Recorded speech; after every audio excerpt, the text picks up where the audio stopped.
Boa tarde, boa noite aí para vocês. Sejam bem-vindos aí à última videoaula antes das férias de vocês. Então, é a última videoaula, aula 11 e 12, e também vou tentar já fazer com vocês, se eu não me engano, as questões do Enem. Vou focar mais nas questões do Enem, que eu acho um pouco mais aí importante para vocês do que essa parte de gramática, né? Porque a parte do Enem envolve muito a interpretação do texto. Tem algumas dicas que pretendo dar para vocês hoje também. Vamos lá. Nas aulas 11 e 12, vocês começam aqui com. Deixa eu só ajeitar um fio. Vocês começam com possessive pronouns e double possessive. Vocês já aprenderam sobre possessive pronouns lá no ensino fundamental. O que são esses possessive pronouns? São os pronomes de posse. Então, é my, her, his, por exemplo, this is my cup. Este é meu, this is my glass of water. This is my pencil case. Or, this is her pencil case, né? Que são os pronomes possessivos. E a apostila começa aí para vocês com um warm-up que vem com um cartoon e fala assim: Sorry, Suzanne, the top 10 list of most stressful life events doesn't even mention untangling earbuds. Segundo o personagem, desembaraçar fones de ouvido não está entre as 10 coisas mais estressantes. Em sua opinião, quais seriam os eventos mais estressantes da vida? Olha, na minha opinião, é a gente tentar entrar na Netflix e ela não funcionar em tempos de quarentena. Ou é você querer ir na pracinha e não poder, porque é perigoso você contrair o coronavírus. Então, várias coisas atualmente estão sendo estressantes.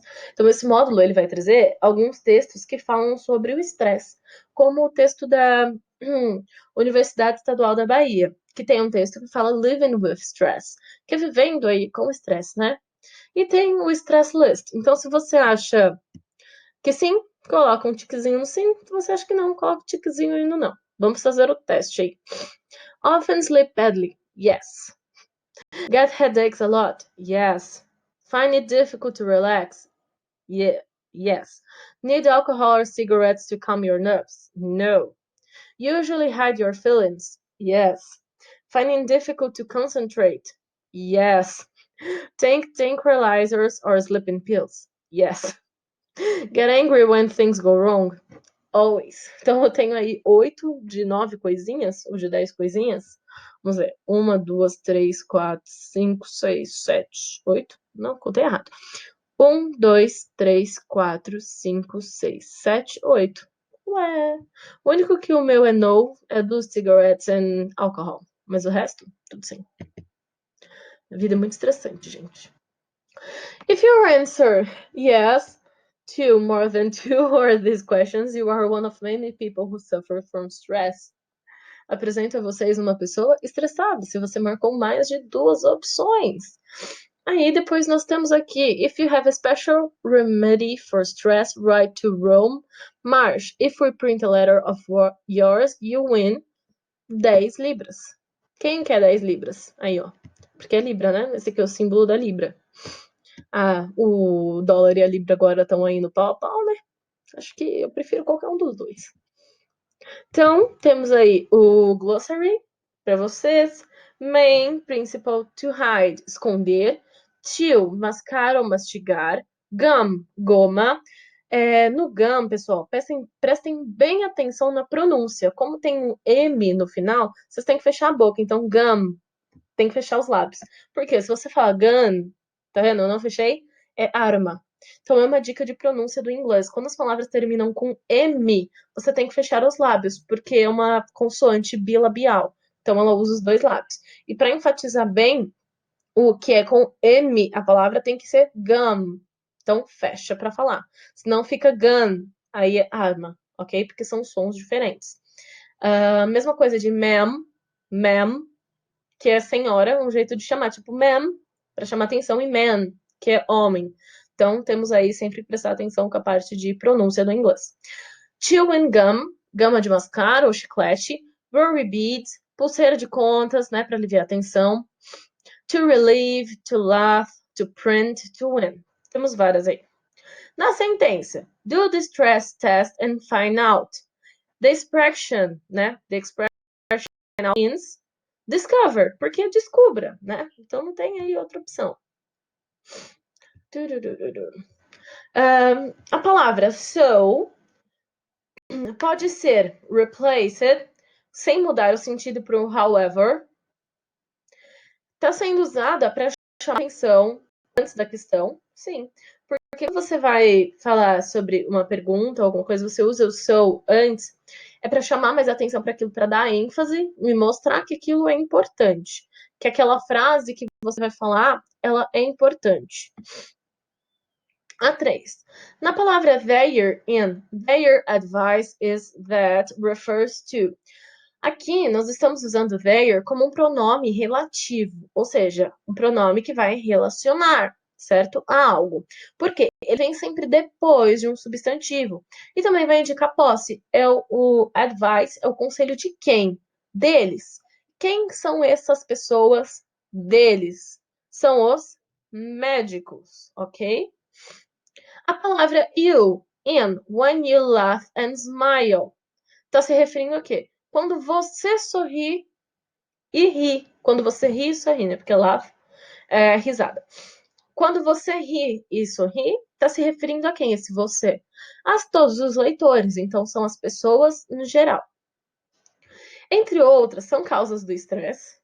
Gente, tudo são causas de estresse aí, né? Aí você tem que ver, por exemplo, o que está falando no texto. O texto vai falar também que mudança de residência e rompimento de relação causa muito estresse. Então, quando você, por exemplo, você está namorando aí um determinado tempo, por exemplo, 1 ano, e aí você separa, isso causa um estresse para você. Ou quando você vai mudar de casa, mudar de cidade, tudo isso é estressante. Então, tem que ver o que o texto estava falando sobre, porque são perguntas relacionadas ao texto. Uma das perguntas do teste de estresse questiona se a pessoa discute com parentes, não falou. Também não falou sobre gastar dinheiro, não falou sobre praticar exercício e nem sobre dormir excessivamente. Falou sim sobre dormir mal. Então a única que sobra é ocultar seus sentimentos. Tanto é que a gente pode até voltar aqui, ó. Usually hide your feelings. Você geralmente oculta os seus sentimentos. Então, é a nossa resposta correta. Temos a 7 agora. Para aliviar o estresse, os médicos recomendam às pessoas break free, né? Igual cantam na musiquinha do High School Musical. Break free, libera tudo, cara. Roman Mars pede aos leitores que enviem sugestões inovadoras para aliviar o estresse. Tanto é que até o final ele fala, né? Envie para o Roman Mars. Vamos lá. Quando aqui a gente fala, então, sobre os possessive pronouns, eles são usados para atribuir posse a alguém ou a algo. Então, observe o exemplo, né, que apareceu no texto. If we print a letter of yours. Só que o que você pode perceber? Que aqui o yours está no final da frase. E o your aqui está no meinho da frase. O yours, neste caso, ou o mine, o theirs, que são esses pronomes possessivos que terminam com S, por exemplo, hers, its, theirs, ours, eles são conhecidos como double possessive. Por quê? Eles também são pronomes possessivos, só que eles têm outro nome na classificação. O que acontece? Eles servem também, mesma coisa que os pronomes possessivos normais, só que a diferença, um você vai usar no final da frase e o outro você usa antes de substantivo. Por exemplo, this is my pencil case. Este aqui é meu estojo. Tá vendo que o meu está antes de estojo? This is my pencil case. Então, o my, que é um pronome possessivo, está antes do pencil case. Agora, se eu falo this pencil case is mine, eu vou mudar o significado. Eu falo que este estojo é meu. Então, quando eu tenho esse pronome possessivo no final da frase, em inglês, ele recebe um Szinho. E ele também é usado bastante na parte de short answer. Por exemplo, aqui, ó. Is this your money? Este é seu dinheiro ou seus dinheiros, né? Não dá para saber se é uma pessoa ou duas. Você tem a opção yes, it is mine. Então aqui eu já finalizei a minha sentença. Porque eu não posso colocar o money, que é um substantivo, depois desse pronome possessivo. Sempre tem que vir antes. E eles se enquadram geralmente no final das frases. Ou ours. Yet, it is ours. Por que it is? Porque eu tô falando de money, certo? O que mais temos aqui? Opa, opa, opa. Aí. Does this toy belong to the children? Esses brinquedos pertencem às crianças, né? Children, plural, de child, que é um plural irregular. Temos aí depois, yes, it is theirs. Por que theirs? Porque aqui eu não tô falando de children, eu tô falando de eles, de crianças, né? Que são as crianças, são elas. Ou eles, né? Porque em inglês a gente não tem children, crianças no geral. Então não sabe tipo, se for menino ou menina. É um substantivo comum de dois gêneros. Então temos aqui, yes, it is theirs. É deles. Anna and Mary, are these your sleeping pills? Mary e Ana, essas são as suas pílulas de dormir? No, they are not ours. Tá vendo? Que no final eu coloco sempre o pronome. Então, isso segue o padrão. Esse pronome geralmente se enquadra no final, depois de substantivos, e não antes. Tem aqui mais um exercício. Vamos lá. Exercise 3. Referring to the words in parentheses. Fill in the blanks with a possessive adjective. Rewrite the phrase using the double possessive. Follow the example. One of her friends, a friend of hers. Tá vendo? Eu preciso fazer essa inversão sintática para que tenha sentido. One of her students. Por que eu tenho lady teacher? Porque teacher também é um substantivo comum de dois gêneros. Serve tanto para homem quanto para mulher. A maioria dos substantivos em inglês são assim. Não tem esse gênero que a gente tem em português, até porque o artigo deles é para todos. Então, na hora de usar o double possessive, que é esse possessivo que fica no final, depois dos substantivos, você precisa também saber se aquilo vai ser masculino ou feminino, dependendo. Por exemplo, o teacher. Vai ser ele ou vai ser ela, porque eu preciso usar o pronome possessivo correto. Então, aqui, one of her students, a student of hers.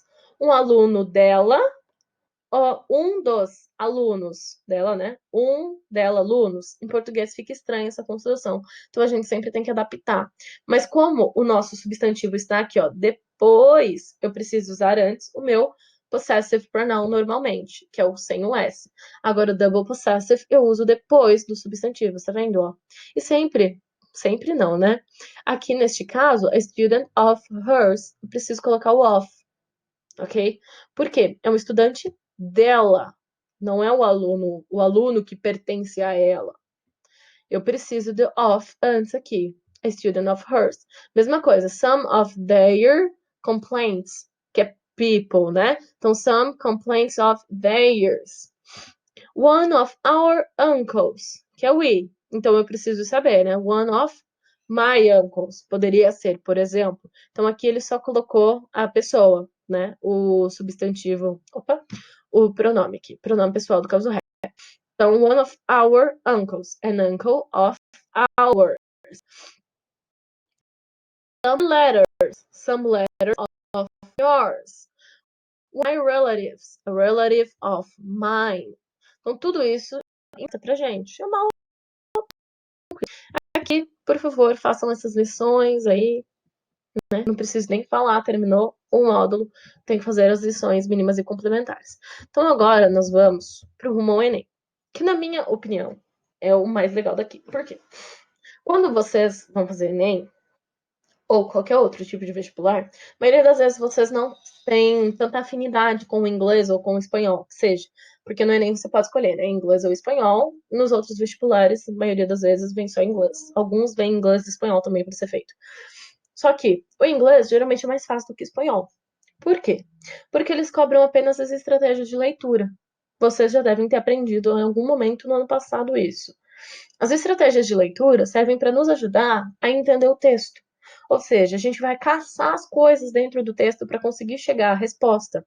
Então, você precisa fazer a leitura, sim, é necessário identificar todas as palavras que você conhece, perceber a estrutura do texto, como que o texto está organizado, se ele tem um título, se ele tem uma fonte, como que está escrito, como as palavras estão organizadas, porque isso, por exemplo, se for uma pergunta que te fala qual é o gênero desse texto, e for um gênero carta a resposta, por exemplo, você vai perceber que ele vai seguir uma estrutura. Então, eu vou ter data, a quem, o remetente, destinatário. Então, toda essa parte de layout do texto já ajuda na hora de responder.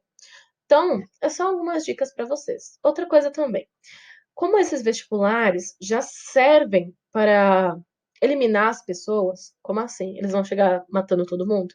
Mais ou menos desse jeito. Por quê? O Enem, ele tem 90 questões num dia, 90 questões no outro, né? E as questões geralmente têm texto assim. Nunca é um negocinho desse tamanho. Sempre são textos grandes. Por quê? Também trabalha resistência. Então, uma dica minha para vocês, né, que funciona para mim, é sempre ler a pergunta primeiro e depois a gente vai para o texto. Por quê? Se você lê o texto inteiro e vai para a pergunta, você já esqueceu o que o texto inteiro está falando, porque é muito cansativo ficar lendo a prova inteira várias e várias vezes. Então, quando, na parte, por exemplo, de inglês, já dá para salvar aí pelo menos 5 questões a menos. Por quê? Você lê a pergunta primeiro, você já consegue identificar o que você vai ter que fazer, qual será o seu foco.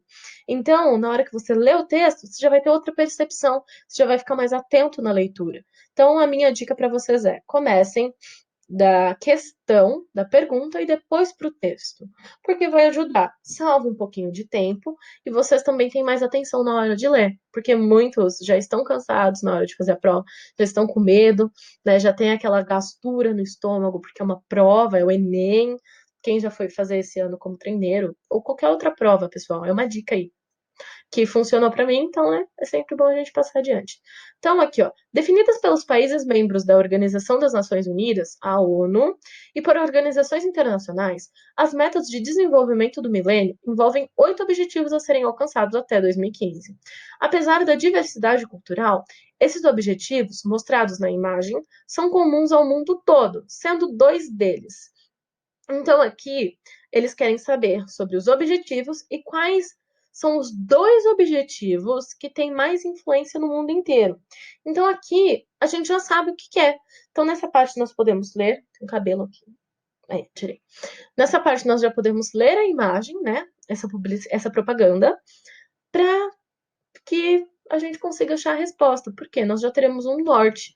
Então, a 1 fala sobre eradicate extreme poverty and hunger, para a gente erradicar, né, a parte de pobreza e de fome, achieve universal primary education, alcançar aí a educação primária universal, promote gender equality and empower women, promover essa igualdade de gênero e o empoderamento feminino, reduce child mortality, reduzir a mortalidade infantil, improve maternal health, promover aí, aumentar a parte de saúde maternal, combat HIV or AIDS, malaria and other diseases, que é combater o HIV, né, que é a AIDS, vocês sabem, né, que HIV e AIDS são coisas diferentes.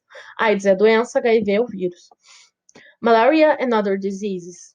Só um anexo aqui. Você pode viver a sua vida inteira com HIV e não ter AIDS, porque AIDS é o nome da doença quando ela se manifesta, beleza?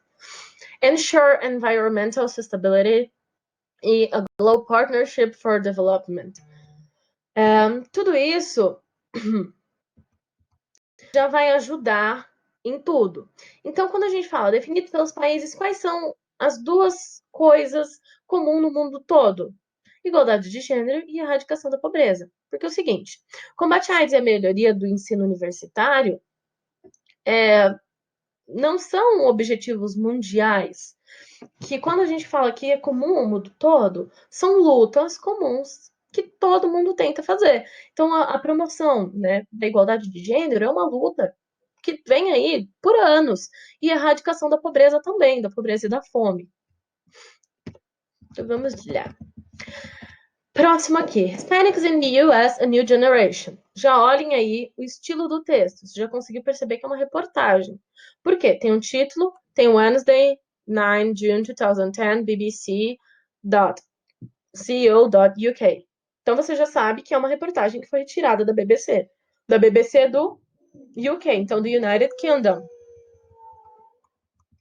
Desculpa, o vizinho tá com uma obra aqui que nunca acaba. De acordo com o texto, o que caracteriza a nova geração hispânica que vive nos Estados Unidos hoje? Então, a gente já precisa achar onde que está falando sobre essa caracterização da nova geração. Vamos ver. Spanish can be heard on the streets of almost any major American city these days, as Hispanic immigrants mingle with the English-speaking majority. But an increasing number, particularly children, who have been through U.S. schools are bilingual and very often switch between languages within a single sentence, of borrow English words and put them into Spanish, making a hybrid known as Spanglish. Spanglish. Ou seja, essa, como que eu posso dizer, uma língua híbrida que surgiu aí, né? Na mistura do inglês com o espanhol é o Spanglish. Uma dica, quem aí gosta do Adam Sandler, tem um filme que ele fez há alguns bons anos atrás que chama Spanglish. Uma dica aí para vocês assistirem na quarentena. É um filme com o Adam Sandler. Então, se vocês gostarem do Adam Sandler, é uma boa dica de filme aí, né? Porque tem gente que não gosta dele. Mas assistam, é um filme muito legal. Então, quando a gente fala que, de acordo com o texto, o que está caracterizando essa nova geração hispânica? Ele já não falou mesmo do spanglês, da mistura, né? Dessa língua híbrida, que é a caracterização. Então, essa nova geração ela é bilíngue e utiliza expressões e palavras do espanhol intercaladas com outras em inglês, criando uma língua híbrida chamada Spanglês. Fácil, né? É bem mais fácil quando a gente vai da pergunta para o texto nessas horas, porque a gente já tem mais ou menos o nosso foco, para onde que a gente tem que ir. Então vamos lá. The Six-Ear Molars. Vamos ler primeiro aí a pergunta. O texto aborda uma temática inerente ao processo de desenvolvimento do ser humano, a dentição. Então, os 6 anos molares. A informação quantificada na mensagem quando se diz que as cáries dos dentes mencionados. Vamos lá, tá falando de quantidade, de porcentagem. Só da gente ver o texto é pequeno, então a gente já consegue bater o olho que tem uma porcentagem ali. Então a gente já pode ir direto nessa porcentagem. Over 25% of 6 to 7-year-old children have beginning cavities, que são cáries, in one of the molars. Então 25% das crianças de 6 a 7 anos tem aí um começo de cáries nos seus molares. Vai falar, né? Se tá falando de porcentagem, a gente tem que ver aí onde tá falando de quantidade. Acontece em mais de 25% das crianças entre 6 e 7 anos. Sim, porque over, então é mais de. Over 25% of the 6 to 7-year-old children have beginning cavities in one of their molars. Então aqui a gente já consegue perceber. Fácil, né? Qualquer dúvida aí, pessoal? Manda, porque nessa hora eu gosto de ir um pouco mais rápido. O texto aborda, aqui já fomos, então agora a gente vai para essa aqui, Crystal Ball. Então, bola de cristal, deve ser a musiquinha da Xuxa. A curiosidade a respeito do futuro pode exercer um fascínio peculiar sobre algumas pessoas, a ponto de colocá-las em situações inusitadas. Na letra da música Crystal Ball, essa situação fica evidente quando é revelada a pessoa que ela. Então, aqui queremos saber sobre situação inusitada. Como que a gente vai identificar essa situação inusitada? Nesse caso, tem que ler a música, porque é para especificar onde está essa situação inusitada. E quando a gente lê a musiquinha, percebemos que a comida cai, né? Se sujou durante o almoço. Então, aqui, né, já é uma coisa mais interessante mesmo. Então, temos aí do Enem. I'm tired of your debating everything that I say. I want you to remember 2 words. Don't question me. But that's 3 words. There you go again. Então, estou cansado de você debater comigo sobre tudo que eu falo. Eu quero que você lembre-se de 2 palavras. Não me questione. Mas essas são 3 palavras. Começou de novo, né? Então, o gênero tirinha, que além de entreter, trata de diferentes temas sociais. No caso dessas tirinhas, falas no terceiro quadrinho revelam o foco do tema, que é os filhos de hoje em dia, né? A maioria, mais ou menos da minha geração, da geração de vocês, nós questionamos tudo. Então, essa postura questionadora dos filhos em relação aos pais. Porque tudo a gente questiona, tudo a gente quer saber o porquê. It's key cause of female death. Vamos lá. A leitura do texto permite concluir que. Então, só vamos dar uma olhadinha aí de novo. É um texto que foi extraído da BBC, do UK, do United Kingdom. Está falando sobre a AIDS, que é a chave da causa, né? Que é o ponto principal da morte feminina. Só pelo título, será que a gente já consegue chegar na resposta? Vamos ver. Os programas para combater a infecção pelo HIV são eficazes tanto para homens quanto para mulheres. O título está falando de morte feminina. Então vamos olhar as outras questões. No mundo todo, o HIV é o principal agente causador de doenças e morte entre as mulheres em idade reprodutiva. Ok, a idade reprodutiva ainda a gente não sabe, mas que ele é o causador da morte de mulheres, a gente já sabe porque o título está falando isso, tá vendo? Nem precisou ler o texto inteiro. O título já fala muita coisa. Por quê? O título de uma redação ou de qualquer texto, ele é o norteador. Então, ele nos norteia, ele dá pra gente aí para onde seguir quando você vai ler o texto. Por isso que título e tema são diferentes. O tema é sobre o que você vai escrever. O título é o norteador, sobre o que seu texto está falando. É sobre determinado tema, só que o título vai te nortear para onde você tem que ir, qual vai ser a análise do escritor. A proporção de jovens do sexo feminino e do masculino infectados pelo HIV é bastante semelhante em grande parte da África.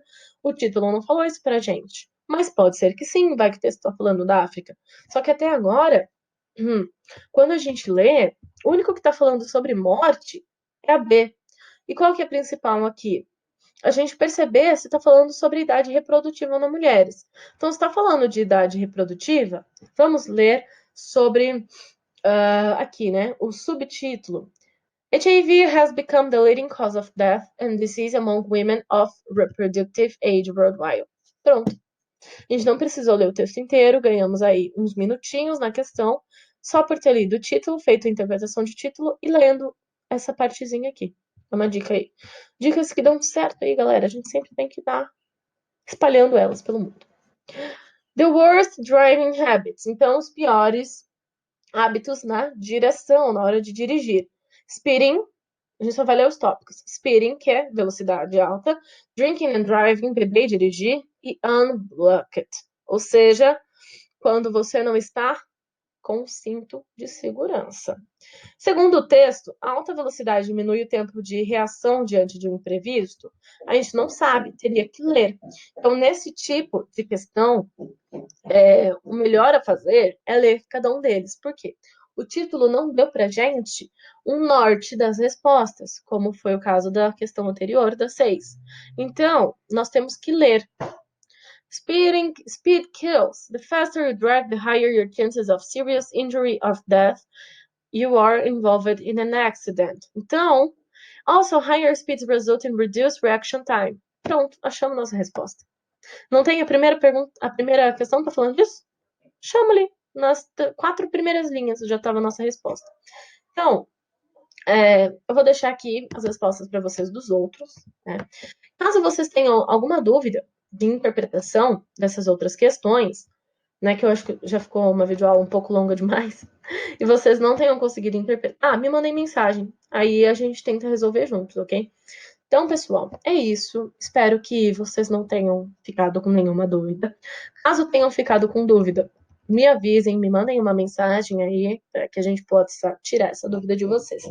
Última videoaula aí antes das férias, então desejo uma ótima férias a todo mundo, que vocês possam descansar, continuar no isolamento social, por favor. Ouçam os infectologistas, os epidemiologistas, os médicos, tudo que ele tem falado, que esses profissionais têm falado pra gente. Então, continuem aí no isolamento. Qualquer coisa, tô aqui para ajudá-los, seja com inglês, com redação, gramática, aí o que for. Se eu puder ajudar, eu ajudo. Desejo a vocês férias maravilhosas. Descansem bem, voltem preparados. Um grande beijo e até mais. Tchau, tchau.